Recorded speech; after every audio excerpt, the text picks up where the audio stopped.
D'autres qui sont avec nous depuis lundi. Donc on va parler bien sûr de mondial féminin. Puis dans la deuxième partie, on parlera de la Gold Cup. Tout le monde le sait, la Martinique a gagné.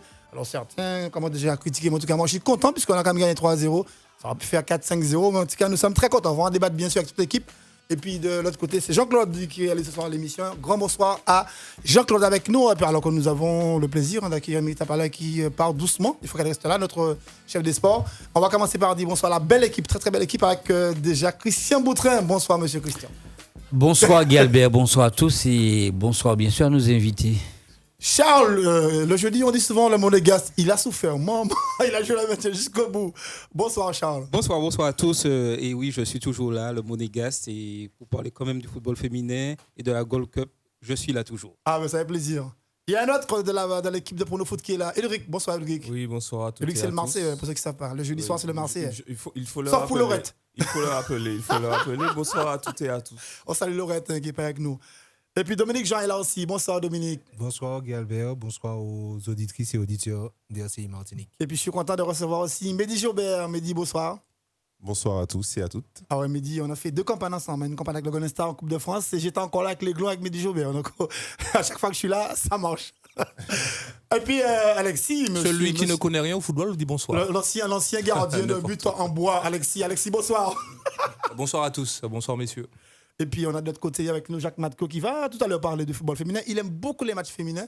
Et bien sûr, il donc. prend un pied total. Hein. Ah ouais, il prend son pied. Il prend son pied, il dit que c'est mieux, ça va plus vite, mais il n'y a que lui qui pense comme ça. Mais bon, en tout cas, il se régale. Et puis au niveau du web, on a bien sûr avec nous Jean-No. Alors ce soir, j'ai fait un pari. Je vais quand même saluer l'équipe de Défarge Total. Il y a pilote, sinon je vais me faire tuer. Alors, Frédéric, Gonaël, Patricia, Axel, Gladys, Jamila, Mélissa et le stagiaire Jérémy. Bonsoir toute l'équipe qui écoute. En tout cas, on est content, je suis rassuré. Donc, on va commencer l'émission. Donc, monsieur, comme lundi, on va commencer par les filles, Coupe du Monde. J'ai vu 2 très bons matchs cet après-midi. C'était en simultané en plus. Il y avait donc Suède, États-Unis et puis Chili, Thaïlande. Il s'est passé beaucoup de choses et l'adversaire de la France était en balance, puisque un coup c'était Cameroun, un coup c'était Brésil. Finalement, c'est le Brésil. Christian, un petit bilan, ça y est, les matchs de poule sont terminés. J'ai envie de dire que les choses sérieuses commencent. Les choses sérieuses commencent avec une représentativité du monde. Tous les continents sont là. Ça, c'est très important. Et puis j'ai un petit coup de cœur quand même pour le développement du football féminin en Afrique. 2 pays vont disputer les huitièmes de finale, le Nigeria et le Cameroun. Ouais. Oui, mais une bien bonne pensée pour le Cameroun parce qu'il faut savoir qu'au Cameroun, il n'y a pas de championnat féminin. Et arriver à ce stade-là, je dirais en huitième de finale, c'est un véritable exploit. Il y a 5 joueuses, je crois, qui jouent en France et 3 qui jouent aux États-Unis. Et au Cameroun, il n'y a rien du tout. Et elles sont là et c'est vraiment formidable. Comment expliquer ça? Pas de championnat, elles sont là. Le collectif, elles ont réussi à la volonté de vouloir montrer qu'en Afrique, le football féminin peut percer. Ulrich, si les matchs de poule sont finis? Oui, alors les matchs de poule sont terminés. Non, mais en fait, tu veux une analyse globale sur la première phase des matchs de poule? Non, moi j'ai été quand même relativement satisfait de ce que j'ai vu. Je ne serai pas aussi enthousiaste que Jacques, peut-être même fantasmagorique que Jacques sur le football féminin, mais bon, j'ai vu quand même des choses super intéressantes. Alors, il y a des favoris. Je pense qu'à mon avis, les favoris sont là. Les favoris au féminin, je ne sais pas si on dit favoris. Je sais pas. Ça va du rhum, ça. Donc, on va dire que les favoris sont là. Les États-Unis, on a vu les États-Unis, on a vu la France, on a vu qui encore l'Australie peut-être qui va peut-être essayer de ressortir son épingle du jeu. L'Italie qui n'était pas attendue comme favori, mais bon finalement qui semble peut-être essayer de pointer le bout du nez. Les Allemandes sont là aussi et je ne sais pas qui c'est que j'ai oublié, peut-être les Anglaises, je sais pas. La Norvège. L'Angleterre, la Suède est là. La Suède, la Norvège. Le Pays-Bas. Le Japon et la Chine aussi. Donc l'Afrique est là, l'Asie, l'Europe, voilà. Dominique, un petit mot sur cette phase de poule qui est terminée? Oui, effectivement, un petit mot sur cette phase de poule. C'est vrai qu'on a vu des matchs de bonne facture. Je l'indiquais déjà lundi, avec des équipes qui se démarquent par la force du collectif. Je note bien évidemment les États-Unis. J'ai encore regardé aujourd'hui cette équipe des Pays-Bas. Il faudra faire attention. Équipe des Pays-Bas, championne d'Europe en titre, avec des joueuses On peut dire des choses. Oui, des joueuses de gabarit intéressantes avec beaucoup d'agressivité. Et puis c'est vrai qu'il faut noter la présence du Cameroun. Et l'Espagne. Deuxième Et l'Espagne. participation du Cameroun en Coupe du Monde. Et 2 fois, les filles du Cameroun passent l'épreuve des poules. Donc c'est aussi à saluer. Donc on espère une suite de compétitions intéressantes. Mehdi, un petit mot, Mehdi. Tu regardes les matchs de la féminine, non? Alors, quand l'emploi du temps professionnel le permet. Mais non, agréablement surpris du niveau qui a été affiché quand même par la plupart des têtes de série, on peut dire. C'est vrai qu'on ne regarde pas forcément de football féminin pendant l'année. Mais oui, notamment la France sur le premier match. J'ai trouvé que c'était assez propre techniquement et ça m'a agréablement surpris. Donc voilà, et il y a beaucoup d'engagement, quoi qu'on en dise. Donc c'est assez rafraîchissant, je dirais. Ouais, ça change. Alexis? Moi, hormis les prestations de bonne facture de toutes ces équipes féminines, moi je retiens l'affluence dans les stades qui commence à devenir crescendo. On peut dire que tous les stades sont remplis, c'est fou. Les matchs à guichet fermé. Ah ouais, c'est sûr. Là, le public répond à l'appel et je trouve ça super bien que toutes les familles, il y a toutes les nationalités qui sont là et les stades sont hyper bondés. Alors, on reçoit aussi Richard Aiguille. Richard, bonsoir. Bonsoir à tous. Alors, Richard, un petit bilan sur cette phase de poule. Hein. Ça y est, c'est fini. Un petit bilan, je suis plus qu'agréablement déjà surpris de voir le niveau des femmes aujourd'hui, le niveau de technicité, le niveau tactique de ces femmes, des équipes qui ont commencé il n'y a pas bien longtemps. Je pense qu'autour de la table, il y en a beaucoup qui sont surpris. Il y a un qui aime beaucoup. Il est assis à côté de toi. Non, mais il aime beaucoup parce qu'il connaissait. Mais en fait, c'est vrai qu'on est quand même surpris agréablement de voir ce niveau développé. Et ce n'est pas seulement le niveau de technicité, mais aussi au niveau tactique et au niveau physique. Et je crois qu'il y en a plein qui éviteraient de jouer contre ces femmes-là pour ne pas se faire ridiculiser. Pas moi, en tout cas. Bien. En tout cas. Oui, Christian. Oui, attends, termine, Richard. Richard, termine. Oui, tout ça pour vous dire quand même que jusqu'à maintenant, tous les matchs que j'ai pu voir ont été des matchs assez bien, même pour les équipes entre guillemets qui débutent pour cette Coupe du Monde. Je crois que ces équipes-là ont montré quand même qu'il y avait du travail de fait et aujourd'hui, on voit des croisements, énormément de croisements qui se font. Des Camerounaises qui jouent en Espagne, des Nigérianes qui jouent, etc. Ça veut dire aussi qu'on s'intéresse véritablement à ce football féminin. Christian. Et puis, il ne faut quand même pas oublier les équipes qui, dès demain matin, devront suivre ces huitièmes de finale à la maison, voire dans les tribunes. Je veux citer la Corée du Sud, l'Afrique du Sud, la Jamaïque, l'Écosse, la Nouvelle-Zélande, le Chili et la Thaïlande, sans oublier l'Argentine. Et là, c'est la grosse interrogation, puisque la production de la formation de l'Argentine est pratiquement celle qu'on voit à la Copa América. Ouais, on peut s'interroger. À la Copa de l'équipe masculine qui est à la recherche de son football. Ouais, c'est vrai qu'on est un petit peu inquiet par rapport à ce qu'on voit en Argentine et les filles. Bon, je peux comprendre, mais les garçons, bon, on va en revenir, mais les garçons, c'est pas non plus brillant. En tout cas, cet après-midi, Alexis, 2 beaux matchs que j'ai vus. J'ai trouvé les États-Unis, franchement, solides. Dominique. Oui, effectivement, une équipe des États-Unis 0 but encaissé. égale elle-même. 0 but encaissé, 13-0 au premier match, 4 au deuxième, 3 au troisième. 3 au troisième, 0 but encaissé. Effectivement, on a une équipe qui est extrêmement huilée. La sélectionneuse des États-Unis a utilisé 21 joueuses sur ces 3 matchs. Elle a fait tourner et ça ne change rien. Elle a fait tourner, ça ne change pas grand-chose. Et aussi, elle n'a pas hésité à mettre ses joueuses vedettes sur le banc. C'est vrai que c'est un choix et on a vu effectivement qu'à chaque rencontre, cette équipe des États-Unis a un style de jeu qui s'affirme et avec beaucoup d'intensité. Techniquement, je suis très surpris et il ne faut pas qu'on soit embêté. Cette équipe des États-Unis féminine ferait bonne figure, notamment lors des matchs. Et pourquoi pas? Non. Pourquoi pas? Je crois que tactiquement, c'est en place et on a, selon moi, le favori. Et sauf accident, cette équipe des États-Unis risque de remporter. Qui rencontrera en huitième de finale l'Espagne. Oui, l'Espagne. Voilà, lundi. L'Espagne qui aussi pratique un bon football. Maintenant, on aura 2 styles de jeu. Un style plutôt à la barcelonaise pour l'Espagne Ibérique. et puis Ça ne change pas. Au niveau des États-Unis, le rouleau compresseur. Maintenant, il faudra, surtout dans ces matchs à élimination directe, être réaliste devant les buts. Charles, Oui, mais les États-Unis, déjà, c'est 2-0, ils ont gagné ce soir. ouais, 2-0. Oui, mais les États-Unis aussi, ils ont le physique. Et je pense qu'il y a une préparation spéciale au niveau des filles pour qu'elles soient en condition pour pouvoir bien jouer. Et elles arrivent à placer tactiquement les balles là où elles veulent, les centres. Lorsqu'on regarde les débordements, la balle arrive exactement au endroit. Et je pense qu'il y a un travail énorme qui est fait à l'entraînement. Et ça donne vraiment une image du football féminin vraiment très bien.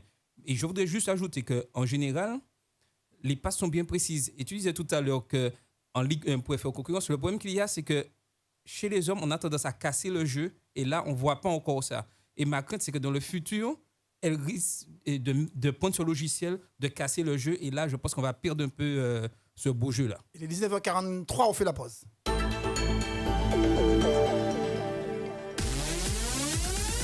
Durant l'anniversaire des 30 ans de la Galeria, RCI vous offre tous les jours, du lundi au vendredi, un bon shopping de 200 € à dépenser au centre commercial La Galeria. Envoyez RCI au 97 777, suivi du mot de passe cadeau, CADEAUX, et tentez de gagner 200 € de shopping à La Galeria. Chaque jour, 17h45, un tirage au sort désignera le ou la gagnante qui se verra offrir 200 € de shopping à La Galeria. Durant le mois de juin, jouez avec La Galeria pour ses 30 ans. 3 fois 75 centimes plus prix d'un SMS. La Galeria a 30 ans. Joyeux anniversaire! Profitez-en. Chez Ecomax, du mercredi 19 au dimanche 23 juin, le sachet de pilon de poulet de 2,5 kg surgelé, origine Royaume-Uni, est à 3,99 €, soit 1,60 € le kilo seulement. Toujours chez Ecomax, le kilo de tomates origine Martinique est à 1,59 €. Des prix comme ça, j'achète. Ecomax, plus bas, y a pas. L'offre unique d'Optical Center, vous n'avez pas fini d'en parler. Bonjour madame. Une amie m'a parlé de l'offre unique. Les moins 40%, c'est sur toutes les marques de lunettes? Oui madame. Et les moins 40%, ça marche aussi sur les verres? Oui, même sur les progressifs. Et la paire offerte, je peux la choisir Dans tout le magasin. même une solaire? Oui, même de luxe. L'offre unique d'Optical Center, c'est moins 40% sur toutes les marques de montures et verres optiques, plus une deuxième paire de marques offertes, même de luxe, pour vous ou la personne de votre choix. Offre valable du 1er janvier au 31 juillet 2019, conditions en magasin, dispositif médical, demandez conseil à votre médecin. Retrouvez notre magasin Optical Center du Lamentin, zone industrielle La Jambette. –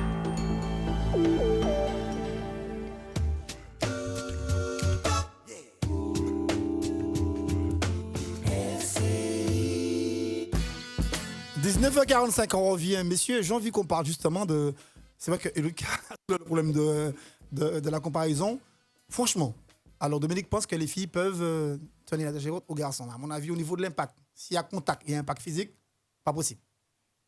Ça, c'est mon avis. Non, mais alors maintenant, chacun a le droit d'avoir son avis là-dessus. Moi, je suis entièrement partant pour écouter toutes les idées là-dessus. Moi, je pense qu'au niveau simplement athlétique, il y a un moment, il y a une différence énorme qui va se faire. Ça va se faire dans l'impact, ça va se faire dans les courses, ça va se faire dans...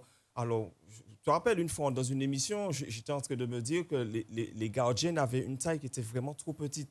Là, on le voit dans les matchs de Coupe du Monde. Chaque fois qu'il y a un centre, il n'y a quasiment jamais de ballon capté par les gardiennes parce que si le ballon n'est pas pile poil arrivé sur elles, elles ne peuvent pas le capter. On a regardé, j'ai regardé, chaque femme est autour de 1m72-75. Je parle des gardiennes. À un moment ou un autre, quand des mecs font 1m80, 1m85, voire 1m90, dites-moi comment ils vont faire pour réaliser. Donc, il y a peut-être sur des plans de jeu où elles vont faire des choses qui seront très certainement intéressantes. Je le redis, à un certain niveau, ça ne pourra pas tenir. Mehdi, toi qui es milieu de terrain, hein, tout ce qui est impact, tu sais ce que ça veut dire? Ah ouais, Mehdi Jobert. Alors, comment tu vois ça? Est-ce qu'une femme à ce niveau-là peut réaliser? Je suis un peu d'accord avec Ulrich. Je pense qu'une fois qu'on va entrer dans la donne physique d'un match, les filles seront toujours un peu désavantagées. Je pense que c'est un peu normal, mais je pense quand même que plus ça va avancer, plus les sélections seront prêtes et seront armées, de plus en plus armées physiquement. Et après, est-ce que ça va s'équilibrer un moment? Un jour, peut-être. Peut-être, mais je suis un peu d'accord avec lui. Je pense que en termes de vitesse, en termes de puissance, en termes de voilà, ce genre de caractéristiques, elles auront quand même un temps de retard par rapport aux garçons. Richard, vous réagir? Ouais, je vous rejoins un peu. C'est vrai que je ne sais pas si parmi vous, il y en a qui ont eu l'occasion de jouer contre des filles, mais jouer pas, s'amuser. J'ai eu l'occasion effectivement de jouer contre la sélection féminine une fois au Lamentin. Ah d'ailleurs, mon ami Dominique était là aussi avec moi. J'étais là. Oui, vous aussi. C'est vrai que le contact, le rapport est différent. C'est-à-dire la joueuse qui passe là, un homme passe, vous avez envie de faire un tacle, vous n'avez pas hésité. Mais la fille, c'est le en plus dans les tribunes, c'est quand vous risquez d'entendre macho, etc. Donc c'est vrai qu'on ne peut pas comparer véritablement l'impact physique. Hein, là, existe chez les hommes. La peur de faire mal, c'est ça. De faire mal, mais la fille ne va pas hésiter à vous tacler. Hein. Elle ne va pas hésiter à vous tacler. Hein. Ça, c'est certain. Mais vous, respect, la femme, etc. Mais là où j'ai envie de mettre un bon tacle à un homme, la fille passe. Je préfère encore qu'elle passe, ne pas la blesser. C'est vrai que c'est pas pareil. On peut pas. Toi, tu vas jouer au gentleman, c'est ça? Plus que ça, parce que à la fin, là, je me fais la tête. Ceci dit, messieurs, oui. Je pense quand même qu'il faut modérer notre propos et vraiment se baser sur le très haut niveau. Après, si on est une fille qui est technique, qui est rapide, elle va se débrouiller aussi bien qu'un garçon qui est technique et rapide, même dans une équipe de garçons. Voilà, c'est ce mais que je voulais plus dire. on va monter en termes de niveau, je pense plus il y aura une différence physique qui va être très visible. En tout cas, Christian, justement, techniquement, j'ai vu des choses, franchement, j'ai vu des passements de jambes, j'ai vu des choses extraordinaires, techniquement.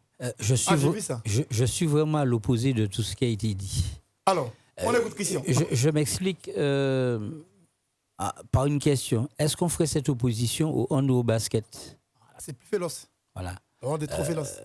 Faut-il faire la comparaison, mettre en opposition les deux sexes dans la pratique d'une discipline? D'accord avec toi. Non. Non. Je crois qu'on a l'exemple de l'athlète féminine sud-américaine aux 800 mètres, championne. Qui interroge beaucoup. Et même sur le plan médical, il n'y a pas de solution. Par contre, si on regarde la phase de poule qui s'est déroulée, il y a surtout de la part des équipes la recherche de résultats, mais de pratiquer un jeu vers l'avant. Et certains l'ont dit au début d'émission, il n'y a pas cette recherche déjà calculatrice de pouvoir tenir le ballon, de casser, de ne pas aller à l'avant parce qu'on mène un 0. Donc il faut protéger le résultat. On n'est pas encore dans cette science de l'ordinateur du football parce qu'aujourd'hui, c'est ce que j'appelle, on est dans une pratique de football, de logiciel. Et l'élément qui centralise ce que je dis, c'est le VAR. On va en parler. On va en parler peut-être tout à l'heure. Cela veut dire que le football doit laisser la prise d'initiative et la prise de risque.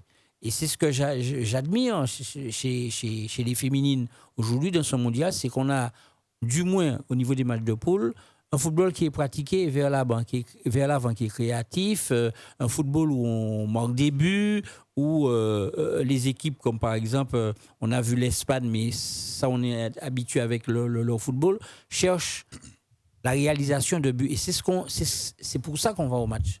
On va au match pour voir des buts. On ne va pas avoir des matchs où on fait 3-4 passes au niveau de la défense avant de se projeter vers l'avant. Jacques, Christian a parlé du VAR ou de la VAR ou du VAR. Très souvent chez les hommes, on a remis en cause ici. Chez les filles, il y a déjà eu quand même des soucis. Ce midi, les Américaines marquent un but qui aurait pu être refusé quand même. Non, mais il faut savoir une chose. Le VAR... Supposé hors jeu. Oui. Supposé quand on regarde la... Pour le VAR, c'est binaire. La règle, on est dans la règle ou on est hors règle. Donc, il n'y a pas d'interprétation possible. Il faut ouvrir le micro. Jacques n'est pas ouvert. Je disais que le VAR, c'est quelque chose de binaire. C'est oui-non. On est bon ou on n'est pas bon. Ouais. Je prends le cas des 2 pénaltys qu'on a dû retirer parce que la gardienne n'avait pas un pied sur. C'est la réglementation. Sur la ligne. On regarde, on a la ligne, pas sur le pied, n'est pas sur la ligne, on retire. C'est binaire. C'est oui-non. En tout cas, le temps de retrouver Jacques. On a beaucoup parlé donc du VAR chez les hommes. Chez les dames aussi, le VAR pose des problèmes parce que ça, c'est mon avis, le temps que Jacques s'installe, mon avis sur le match de ce midi. Jacques, je ne sais pas si tu as vu le match, le second but des Américaines, il peut être refusé. C'est interprétation humaine. Le VAR dit... Et le VAR dit le contraire. Alors que moi, je vois une fille en jeu. C'est très simple. On a mis le VAR pour justement gérer ces approximations que peuvent avoir l'être humain.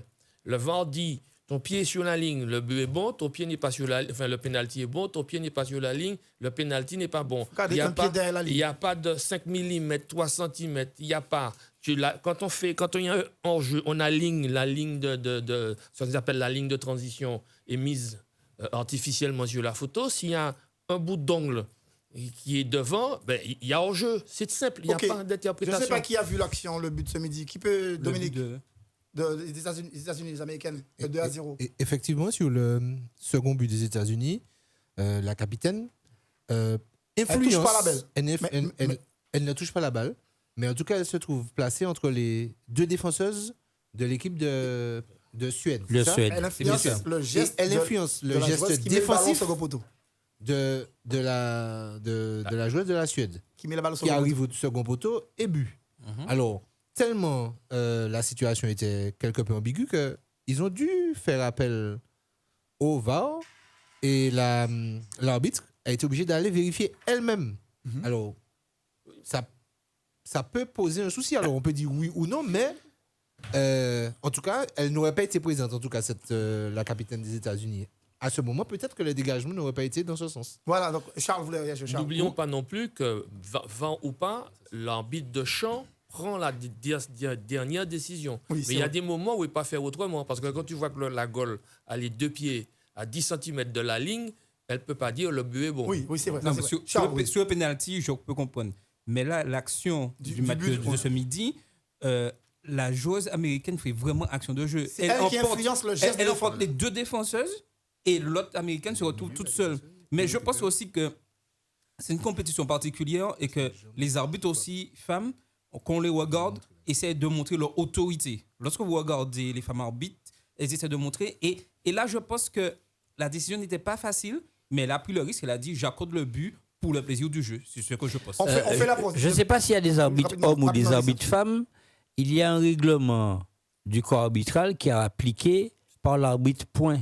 Et je rejoins Madko, juste le VAR est là pour aider l'arbitre dans des décisions ou des situations litigieuses normalement, ou difficiles. Normalement. Donc, le VAR aide l'arbitre à mieux exprimer le règlement du corps arbitral. Je dis est censé aider l'arbitre. 19h55, on fait la pause. La Drift du Manicou, l'une des courses les plus originales de la Martinique, avec la traversée des 12 quais de la rivière Blanche à Saint-Joseph. Inscrivez-vous à cette course semi-nocturne, départ 17h le samedi 29 juin 2019. Événement organisé par le club Manicou en partenariat de DJ 113 et la ville de Saint-Joseph. La Drift du Manicou, course ouverte à tous, coureurs, marcheurs. Inscription en ligne à www.clubmanicou.com. Infoline 06 96 82 82 51. Partenaire principal DJ 113, ainsi que les jus Royal, Gatorade et RCI. Attention, événement GC Productions en partenariat avec Air Caraïbes, Orange Caraïbes et RCI présente deux monuments de la musique antillaise sur une même scène. Dominique Coco et Jean-Michel Rotin en Martinique. Le dimanche 7 juillet 2019 à 20h pour 2 heures de live au bout du monde du COS. Ambiance assurée à partir de 17h par DJ Klein et DJ Cliff. Deux voix uniques pour un seul gros. Dominique Coco et Jean-Michel Rotin en Martinique avec les accros et le musée Saint-James. Billets en vente sur bizouk et monipass.com. Infoline 0696 174 175. Chef d'entreprise, comité d'entreprise, vous cherchez une idée originale pour partager un moment convivial avec vos collaborateurs hors du bureau? Imaginez une journée en catamaran pour suivre l'événement incontournable de ces vacances, le Tour des Yoles de Martinique. En ce moment, RCI vous propose la location de catamaran à la journée pour vivre le Tour des Yoles au plus près des yoleurs. Pour plus d'infos, appelez vite RCI au 05 96 70 52 81. 70 52 81.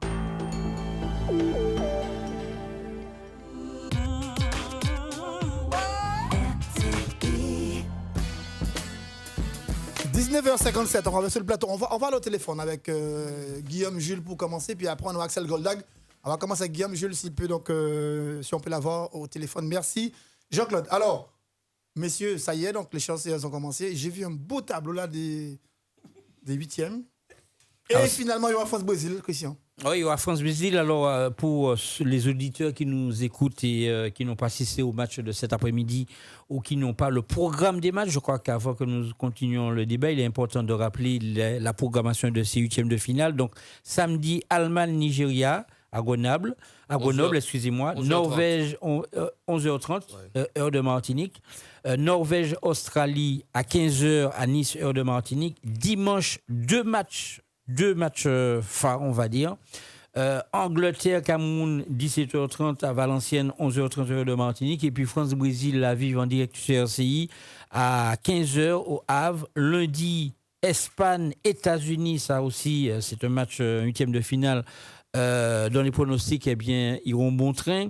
Ensuite, Suède-Canada à 21h à Paris. Mardi, Italie-Chine à 18h à Montpellier. Pays-Bas-Japon à 15h, heure de Martinique à Rennes. Voilà pour le programme de ces huitièmes de finale. L'occasion nous est offerte, Guy Albert, pour offrir des invitations pour dimanche, ce huitième de finale avec l'équipe de France. Qui rencontre Brésil. France-Brésil, pardon. Invitation pour deux personnes pour aller voir le match en diffusion sur écran géant à Madiana, tout simplement. 63-12, c'est parti. On attend. 63-12. Entre-temps, on va aller avec Guillaume Jules. Guillaume, bonsoir. Oui, bonsoir. Alors, Guillaume, on a parlé donc des matchs, des affiches. Un petit mot déjà sur la phase de poule. Parce que vous êtes... Mais oui, sur la phase de poule, un championnat du monde qui tient toutes ses promesses avec pas mal de bonnes choses, beaucoup plus de on va dire, de surprises positives avec des matchs qui se jouent à guichet fermé, de belles rencontres avec un bon niveau technique, tactiquement en général. On dit toujours que les femmes réfléchissent davantage, donc ce n'est pas une surprise de voir des équipes organisées comme il se doit à ce niveau de la compétition. Et puis quelques nations émergentes où on sait très bien qu'on a eu une domination, une hégémonie même des États-Unis, du Canada sur le football féminin il y a de cela quelques décennies. Mais depuis, les nations se sont mise un peu au travail, notamment la France, fait partie aussi, en tout cas fait partie à un moment de ces nations-là. On voit bien au niveau de l'Asie, même des équipes comme l'Australie, la Nouvelle-Zélande, pointent un peu le bout de leur nez, et c'est tout à l'honneur du football de manière générale, et puis du football au féminin. Julien, bouge pas, il est 20h.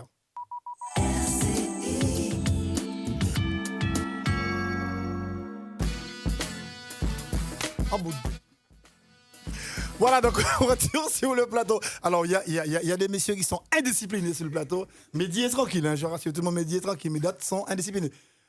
Alexis. Et il est partant? Il est parti, le monsieur? Il est là? Est-ce qu'il est partant pour les invitations ou pas? Pas lui. Guillaume, on termine. On termine à Cananis. Guillaume, on termine. Je vous écoute. Oui, non, Guillaume, justement, donc ça y est, les affiches, on les connaît. Puisqu'on va passer aux choses sérieuses, France-Brésil, je crois que tout le monde a envie de ça. Oui, en tout cas, les puristes. Oui, tout le monde a envie de ça. C'est vrai que, ne serait-ce que par l'appellation, c'est presque un label déposé, France-Brésil. Depuis, même si je pense que vos garçons en parlant ainsi, mais c'est vrai que ça sera un gros match. Et puis, c'est surtout les phases, les matchs à élimination directe, comme ça, où il y a quand même beaucoup d'incertitudes, il y a beaucoup de pression, notamment quand on joue à domicile et quand on rencontre une grande nation de football. C'est vrai que ça sera un match pour le moins, on va dire, indécis.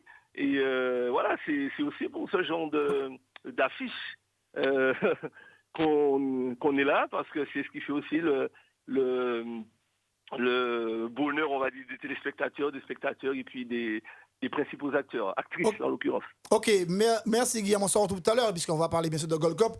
Avec Alexis, on va au téléphone. On y va tout de suite. On a du monde, Jean-Claude? Il est parti. Non, on vous rappelle, les amis, vous pouvez nous appeler 63-12-12 pour les invitations qui sont là pour ce huitième de finale entre l'équipe de France et le Brésil. On vous invite à aller voir justement ce match à Madiana. Invitation pour deux personnes. Alors, donc, France-Brésil, Christian nous a donné un petit peu les affiches. Forcément, tout le monde sait que si la France gagne et que les États-Unis gagnent, on y va tout droit. Hein? Ouais. Dominique? Oui. Alors, certains disaient qu'il ne fallait pas que la France gagne pour éviter les États-Unis. Bon, non, on est dans une Coupe du Monde.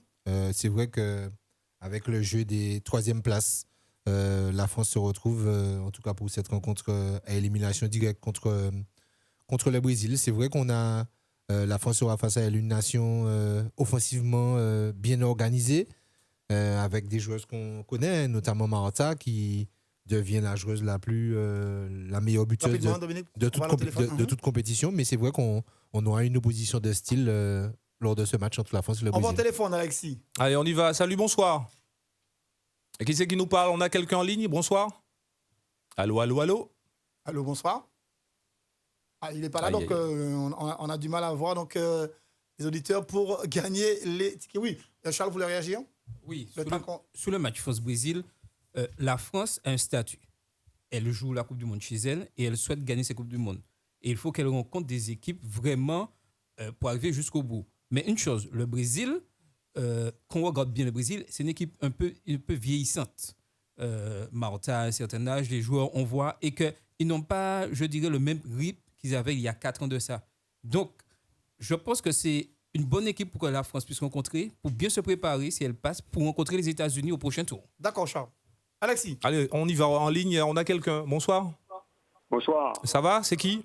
Davidas Lucien. D'accord. Dites-moi, pour dimanche, un pronostic France-Brésil. Bon, il y a au moins 2-0. 2-0. Pour le Brésil? Pour la France. D'accord. Alors, donne-moi ton nom de famille. On t'invite à regagner. Davidas. Davidas? Lucien. Davidas Lucien. Je t'invite à venir récupérer ton invitation. Pour 2 personnes, je stipule, tu viendras à la radio récupérer ça pour aller voir ce match. Exact. ACI. Ouais, exact. Ok. Davidas Lucien, c'est noté. Bonne soirée. Pareil. Bye. On a encore du monde en ligne, Jean-Claude? Oui. On y va, c'est parti. Bonsoir. Oui, bonsoir. Bienvenue, c'est qui? Jocelyne. Jocelyne, ça va Jocelyne? Oui, ça va. Depuis le début de la compétition, tu suis les matchs oui. de toutes les équipes confondues? Ah oui. Voilà, on t'invite à baisser le retour que tu as chez toi, là, ça nous gêne. Je sors. C'est très désagréable, je préfère. Très bien. Alors, dis-moi, pronostic pour ce match France-Brésil? 2-1, je suppose. Tu supposes? Pas ni suppose là, non. Elle n'a pas dit supposer. C'est où le palais. Alors, dis-moi. 2 pour le Brésil, 0 pour la France? 1 maximum. 2-1, d'accord. 1 pour Brésil et 2 pour la France. D'accord. Rappelle-moi ton nom. Jocelyne. Jocelyne.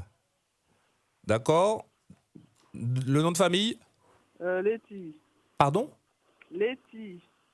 Letty. Il y a un 2 T ou un seul T? Un seul T. Un seul T. Letty. C'est noté. Tu passes à la radio, tu connais les modalités pour récupérer ton invitation. Pour 2 personnes. Voilà. Ok, il n'y a pas de souci. Merci. On s'arrête là, c'est bien. Voilà, donc Bonne soirée. merci Alexis a été généreux. Il a offert 2 tickets pour voir le match sur grand écran à Madiana. Donc on rappelle l'horaire, Alexis? Oula. Ah ben oui, 15h. 15h.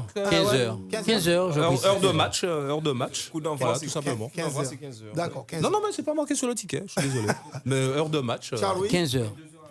Ouais, 15h, donc il faut être 2 heures avant. Donc Christian, là, bon, je le disais, on y va tout droit, donc c'est France-États-Unis. France-États-Unis, je ne suis pas sûr. Je ne suis pas sûr. Je France-États-Unis. préfère Vous garder la avancez, petite là. pièce. Ah non, j'ai dit on y va tout droit. Je préfère. Vous avancez, là. Et je vais peut-être vous surprendre, mais je mets une grosse pièce sur cette équipe brésilienne malgré ses joueuses blessées, parce qu'elle a laissé quand même quelques traces lors de ses matchs de poule. Je pense que cette équipe brésilienne a tout pour gagner l'équipe de France. C'est vrai que la France va jouer à la maison, mais n'oubliez pas que nous sommes à élimination directe. Donc la pression est double. Et la France, cette équipe de France peut, je dis bien peut, se faire surprendre à domicile. Eric? Après, Eric? Non, moi, sur ce que j'ai vu du Brésil, de l'équipe brésilienne depuis le début de la compétition, Alors, offensivement, bien sûr, il y a la fameuse buteuse, là, Christiane. Mata. Voilà. Christiane, la buteuse. Christiane Marta. Et Marta, non, je parle pas trop de Marta parce que, bon, elle est pour moi là je parle plus surtout de Christiane qu'il faudra surveiller. Mais là où la France, encore une fois, a une carte à jouer, c'est surtout sur l'aspect défensif. Les Brésiliennes sont pas terribles. Elles ont énormément d'espace qu'elles laissent à la fois au milieu de terrain et à la fois dans l'axe central. Donc, je pense qu'à mon avis, il y a des choses à faire. Il y a peut-être Cascarino ou bien Gauvin qui peuvent encore peut-être s'infiltrer. Il y a côté des Brésiliennes, il y a aussi Debina aussi qui est pas mal. Oui, Debina, oui. Tout à fait. Et puis, Charles parlait d'équipes vieillissantes. N'oublions pas qu'elles ont parmi elles une fille qui a, sur 7 Coupes du Monde qu'il y a eu au total, qui en a déjà participé à 6. Meilleure buteuse de la Coupe du Monde. Non, je ne parle pas d'elle. Je parle d'une fille qui a fait 6 Coupes du Monde. Ouais, mais bon. C'est tout simplement phénoménal. Donc voilà, moi je dis qu'à un certain niveau, bon voilà, il y a des choses à faire. L'équipe de France a énormément de cartes à jouer. Il y a Renard qui fait son 1m87, qui a encore des choses à faire sur les coups de pied arrêtés. Il y a encore des cartes à jouer pour l'équipe de France. Richard n'est pas d'accord avec moi. Quand je dis on y va tout droit, France-États-Unis. Ah non, c'est pas encore gagné. Hein. C'est pas encore gagné cette histoire-là. Donc c'est vrai, on va peut-être retrouver l'équipe de France qui a joué le premier match, qui était peut-être beaucoup plus performante. Alors les Gauvin, là, moi j'aurais enlevé Gauvin. C'est vraiment pas, c'est une joueuse qui se balade et elle marque un but comme ça, mais c'est pas pour moi l'attaquante de l'équipe de France. L'équipe qui a joué, qui a débuté le mondial, était beaucoup plus performante. Alors il y a Diani qui joue sur le côté. Il y a des joueuses qui vont beaucoup plus vite et techniquement, qui sont percutantes, alors que Gauvin, elle est là. Elle me rappelle un petit peu Giroud, ça a déplaît à certains. Elle se balade devant la défense. De temps en temps, elle marque un but, mais elle ne pèse pas sur une défense. Elle n'est pas percutante. Pour moi, il faudrait peut-être la mettre de côté, même si Formiga en face n'est pas là. C'est quand même... Mais c'est un match qui pourrait peut-être aller au tir au but. Hein. C'est un match qui va être difficile. Mais la France, peut-être portée par son public, pourrait trouver justement ce 12e homme qui pourrait leur être favorable. Jacques Matko qui aime beaucoup le football féminin. Non, moi je pense pour ce match-là, c'est vrai que c'est deux équipes qui sont performantes, mais il y a un facteur qu'il faut prendre en compte. C'est le facteur psychologique. Quelle est l'équipe qui va entrer sur le terrain en ayant le plus peur de l'autre? Et c'est ça aussi qu'il faudra... Non, mais c'est possible. Mais je dis, il faut faire attention à ça, parce que si l'équipe de France rentre en se disant les Brésiliennes vont nous battre, ils s'enlèvent 10% de chance. Si c'est l'inverse, c'est les Brésiliennes qui disent la France va nous battre.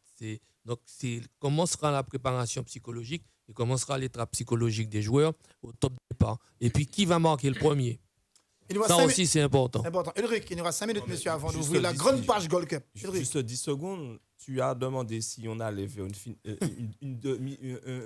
quart de finale. Parce que je suis en train de mélanger mes mots. Quart de finale États-Unis-France, c'est pratiquement une finale avant la lettre. Hein. C'est quasiment la finale rêvée qu'on aurait bien voulu avoir pour l'équipe de France. Mais ce sera une finale qui arrivera en quart de finale. Alors, vous allez réagir. Vous imaginez la France bat le Brésil et la France bat les États-Unis, ça veut dire que après la route, c'est un boulevard, non? Où il faut respecter quand même l'Allemagne, l'Espagne. Il s'agit d'une compétition sur un mois. On est suffisamment bien placé ici pour ne pas trop faire de projections. Que l'équipe de France aborde match après match, passe les différentes épreuves. Et puis on verra ensuite si effectivement, malgré l'écueil Brésil et États-Unis, si cette équipe de France a toutes les capacités pour en tout cas remporter ce match. Alors, de notre côté, si l'équipe de France rate, fait un faux pas, on n'est plus là. Le débrief, c'est fini. C'est fini. Mais voilà. Le grand débrief, c'est fini. Il faut que ça dure. Voilà. Christian, vous voulez réagir? Christian Boutrin, vous voulez réagir? Non, je voulais simplement dire qu'il faudrait déjà que l'équipe de France franchisse un palier supplémentaire, passe l'écart. Je sais pas. Ce qui a été déjà son syndrome. Il n'est jamais arrivé malgré tous les moyens qui sont mis à sa disposition. Donc il faudrait que cette équipe de France puisse passer l'écart déjà. C'est vrai qu'ils font 3 matchs, elles gagnent 3 matchs, mais je n'ai pas été rassuré, Mehdi, parce que j'ai vu. Quand on compare ce que font les Américaines, pas photo quoi. Je pense qu'à ce niveau-là, historiquement, les équipes qui historiquement sont des grandes nations du football, il faut toujours compter sur elle une fois qu'on arrive sur des éliminations directes. Donc, je regardais les stats, le Brésil a gagné les 2 matchs de poule sur 3, mais avant ça, il était sur 5 ou 6 défaites consécutives. Donc, c'est une équipe qui n'est pas dans une forme exceptionnelle, mais ils ont l'expérience. Qui est prenable. Qui est prenable, mais ils ont l'expérience. Et il faudra que la France réponde présent. Et puis, comme Dominique le disait, si on veut aller au bout, il faut battre tout le monde. Donc, ça commence par les 8e, et puis après, match par match, c'est tout ce qu'on peut leur souhaiter de toute façon. Mais ce sera difficile. Oui, c'est vrai que quand on regarde un petit peu cette affiche, bon, j'ai pas peur, mais la France gagne 3 matchs. Mais franchement, au niveau du jeu, je veux dire, j'ai pas été impressionné par ce qu'elles ont fait.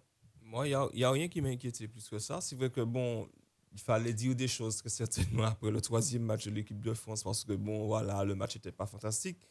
Mais bon, on oublie peut-être que Corinne Diacre est en train de copier un petit peu le modèle Deschamps. Le modèle Jacquet. Je ne suis pas sûr que l'équipe de France, sachant qu'elle était déjà qualifiée officiellement pour les 8e, qu'elle a tout donné sur ce 3e match-là. Donc voilà, il y a très certainement des joueurs qui n'ont pas donné toutes leurs mesures. Et moi, je pense encore une fois que c'est une équipe qui peut montrer par contre énormément de choses, parce que j'ai vu des choses sur la façon, sur la facture de jeu, des preuves de solidité de cette équipe-là. Voilà, peut-être qu'ils ne vont pas manquer 4, 5, 6 buts devant le Brésil, mais on sent quand même qu'il y a une assise défensive qui essaie de se mettre en place. Et voilà, peut-être pas marquer beaucoup de buts, mais au moins peut-être ne pas en prendre. La paire Mbok-Renard, c'est du costomédie. Oui. Oh là là. C'est impressionnant. On essayait de comparer un petit peu, mais mine de rien, là, c'est costaud. C'est costaud. Et puis devant, on a parlé de Diani. Elle est vraiment impressionnante. C'est un peu trop individuel. C'est une bombe. Je pense que quand on peut faire un comparatif avec Mbappé un peu au niveau des hommes, mais elle est imprenable. Et elle peut créer la surprise lors de ce match. Et c'est une norme. C'est une norme non négligeable pour l'équipe de France, je pense. Lorsqu'elle est au centre, c'est-à-dire elle joue particulièrement sur le côté droit. C'est lorsqu'elle repique au centre. Mais on a vu aussi au niveau de ses limites, ce sont ses centres. Les centres ne sont pas forcément bons. Elle a raté énormément de centres. Elle déborde, elle fait ce qu'elle veut avec son vis-à-vis. Au moment de centrer, elle rate en permanence ses centres. Ça, il va falloir travailler cela. Et c'est peut-être que là, cette partie qui devrait être exploitée au mieux par la France, justement, avec Andy Renard. Vous avez parlé de la défense. Je retiens surtout Mbok. Il ne faut pas oublier qu'il a joué le mondial. Elle est impressionnante. C'est son 2e mondial plutôt. Elle a joué avec les 20 ans. Au même titre d'ailleurs que notre Emeline Laurent, qui est dans l'équipe, elle ne joue pas, mais elle a fait les deux mondiaux. Martiniquaise. Donc à 20 ans, les moins de 20 ans, et là en senior. Donc c'est une joueuse qui est véritablement une joueuse d'avenir, car avec un tel potentiel, elle est à l'aise surtout. Elle a une lucidité. En un contre un, elle est. Ouais. Mais la France, je rejoins Ulrich pour dire que la France a ses chances. Maintenant, il va falloir jouer sérieusement. Et puis, tout le monde pense à la même chose. Oui, bien sûr. Messieurs, avant de terminer avec le foot féminin, Christian, quelle composition, selon vous et tout le monde, quelle composition Corinne Diacre peut nous sortir là? Elle va revenir à son équipe type. Est-ce que c'est l'équipe qui a joué le premier match face à la... Elle va revenir avec son équipe type. On est en élimination directe. Là, et c'est ça dans la culture de la pratique du football d'un pays. Si vous regardez les États-Unis, et on change de joueuse, mais on ne change pas de système de jeu, et le rythme du match ne perd pas en intensité. Ça gagne quand même. Tandis que, mais ça c'est une culture, c'est un choix. Vous avez l'Espagne aussi. Tandis qu'en France, d'ailleurs il y a une expression, les coiffeurs. Là on dirait les coiffeuses. Ouais. Pourquoi? Parce que dans la mentalité, on est remplaçante, on complète l'effectif. C'est pas la même mentalité en Espagne et aux États-Unis. On a un groupe dans lequel à n'importe quel moment, une situation de match, on fait sortir une joueuse et on a la même intensité de jeu. On l'a vu avec Liverpool, chez les garçons. Où les soi-disant remplaçants font la différence. On l'a vu avec Liverpool. Les soi-disant remplaçants. 20h16, avant de passer donc à la partie Gold Cup, on va demander à Guillaume Jules et à Axel Goldag de nous appeler. Donc on fait la pause et on se retrouve après. On va ouvrir la page Gold Cup. Tout Tous ensemble, courons ou marchons pour soutenir les associations et les personnes malades. Parce que la drépanocytose est la première maladie génétique en Martinique, participons au Drép en nous le samedi 22 juin. Venez courir ou marcher. Inscription sur le site performancecaraïbes.net. Départ 16h, front de mer du Robert. Inscrivez-vous massivement et faites passer le mot. Contact 06 96 19 89 99. Allons courir. Marche pour la drépanocytose avec RCI.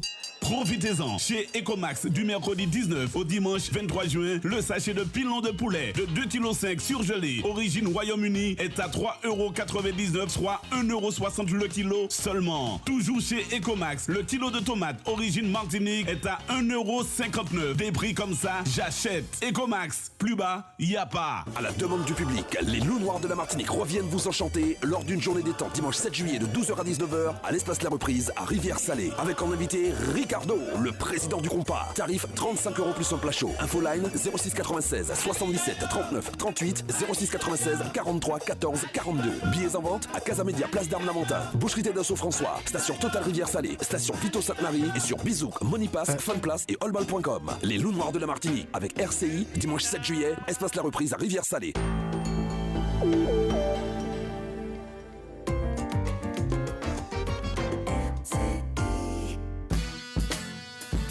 20h18, c'est l'heure de la page Gold Cup et je vois que des sourires. C'est normal, messieurs, nous sommes contents. Ben oui, heureusement.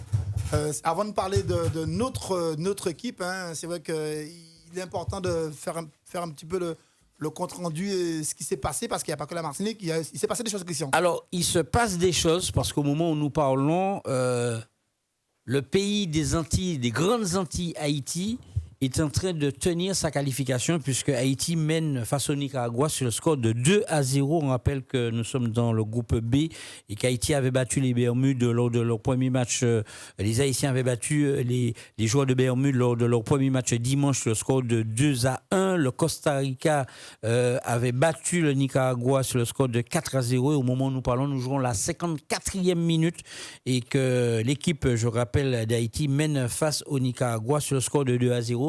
Donc l'équipe de Marcola, du Martiniquais, faut-il le souligner, l'entraîneur martiniquais est en train de tenir sa qualification à un pied en quart de finale de cette Coupe d'Or édition 2019 avec, on le rappelle, 16 équipes au lieu de 12 comme on l'a connu il y a 2 ans. Christian, qu'est-ce qu'on pourrait dire après ces 2 premières journées ?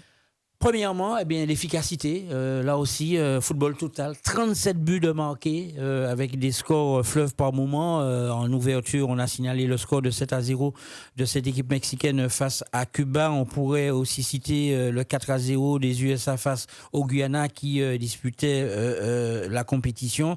Dans le groupe D, on pourrait aussi parler de ce match 3-2 de la Jamaïque face au Honduras. Donc, on voit un jeu qui est porté vers l'avant, vers l'offensif, et ça ne peut que plaire au public, un public qui est de plus en plus nombreux dans les différents stades des États-Unis.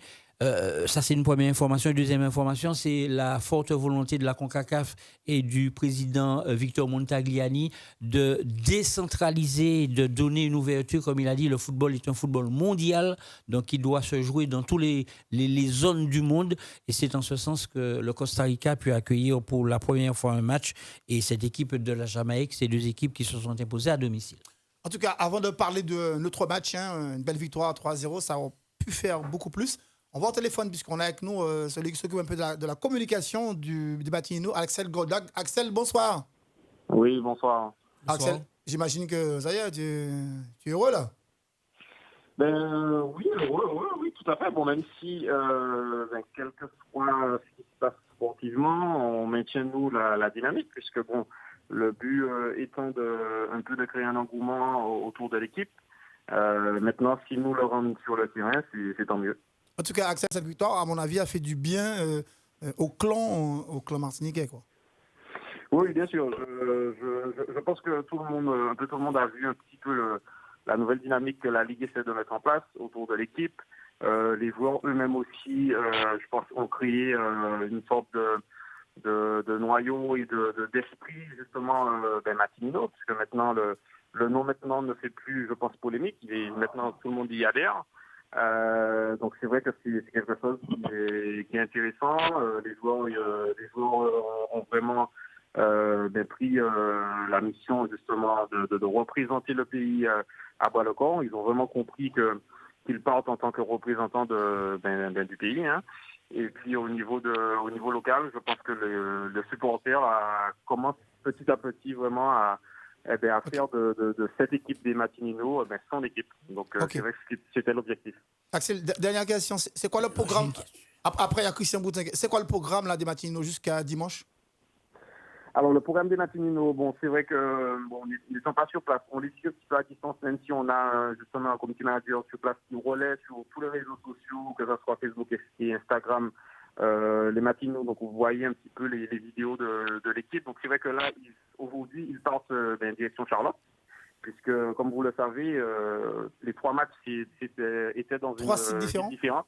Voilà, c'est ça. Donc c'est vrai que on n'a pas forcément conscience de ça, mais c'est quand même un petit peu assez lourd parce qu'en fait ils rentrent à l'hôtel de suite et il faut se préparer le lendemain pour prendre l'avion. Et vous connaissez que les États-Unis c'est pas la France, c'est à chaque fois des 2-3 heures de trajet. Et voilà, c'est une compétition particulière. Maintenant la Ligue a vraiment mis les choses en place avec la CONCACAF qui prend en charge tout ça. Donc c'est un petit peu le programme à chaque fois après avoir joué, se déplacer. Dès qu'ils arrivent à Charlotte, c'est entraînement, c'est programmation, récupération et puis après c'est le staff technique qui prend en main. Ok, Axel, il y a une question de Christian Boutrin. Oui, bonsoir Axel. Je ne sais pas si c'est vous qui êtes le mieux habilité à me répondre à cette question. Vous avez évoqué le drapeau avec la conque de Lambie. J'ai le sentiment que nous sommes dans une phase de transition en ce qui concerne la communication. Si on regarde bien le match hier soir et on regarde un peu sur les réseaux sociaux, la Martinique est toujours représentée par ce drapeau avec les 4 serpents. Deuxièmement, hier soir, il y a le drapeau avec la conque de Lambie. Il y a... Vous m'entendez? Allô? Oui. Axel? Vous m'entendez?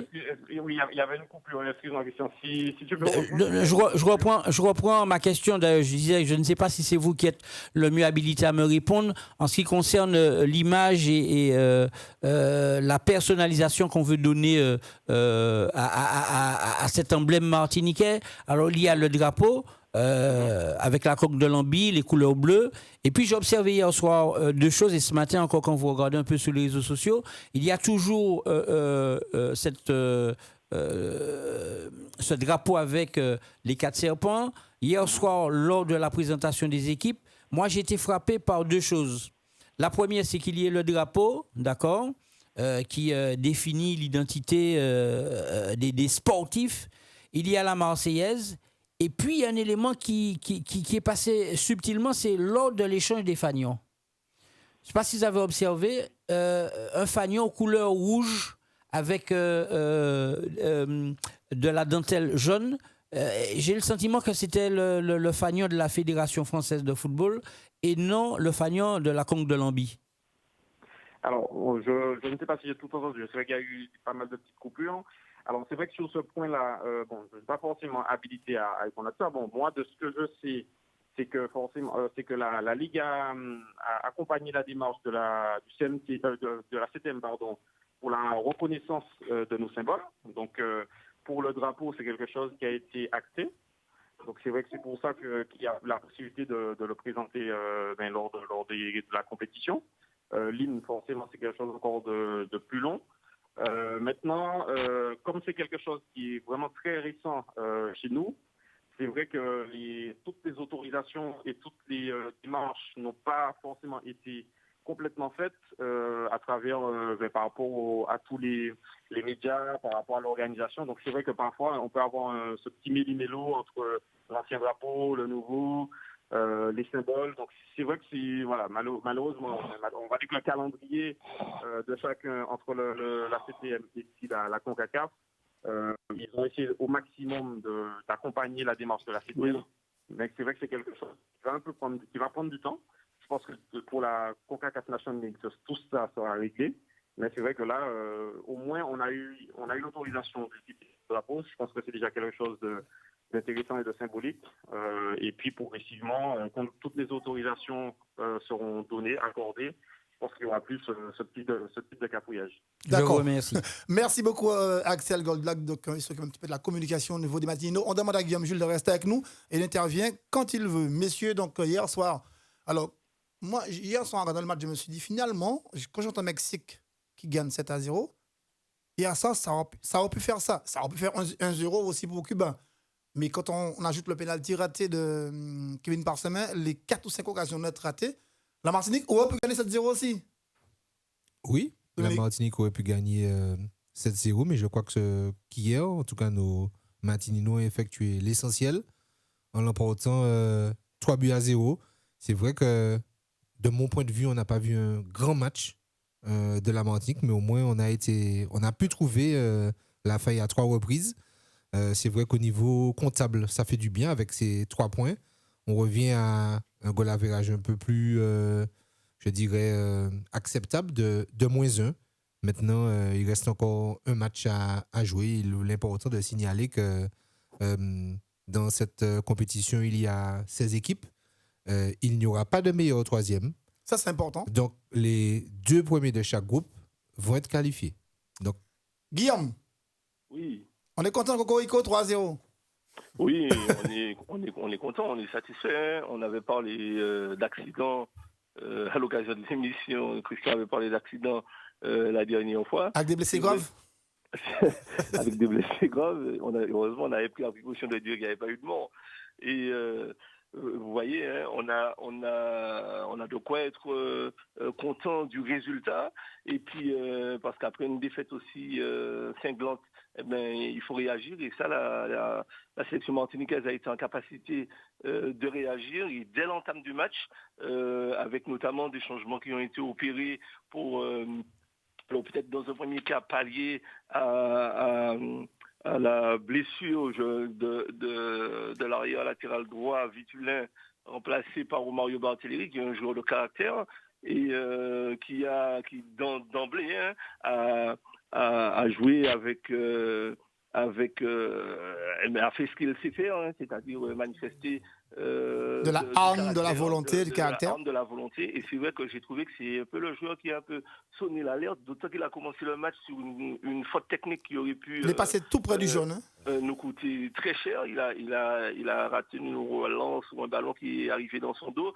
Il s'est rattrapé sur un tas de glissés alors que l'adversaire se présentait devant Loïc Chauvet. Là, s'il le touche, c'est pénalty. Hein.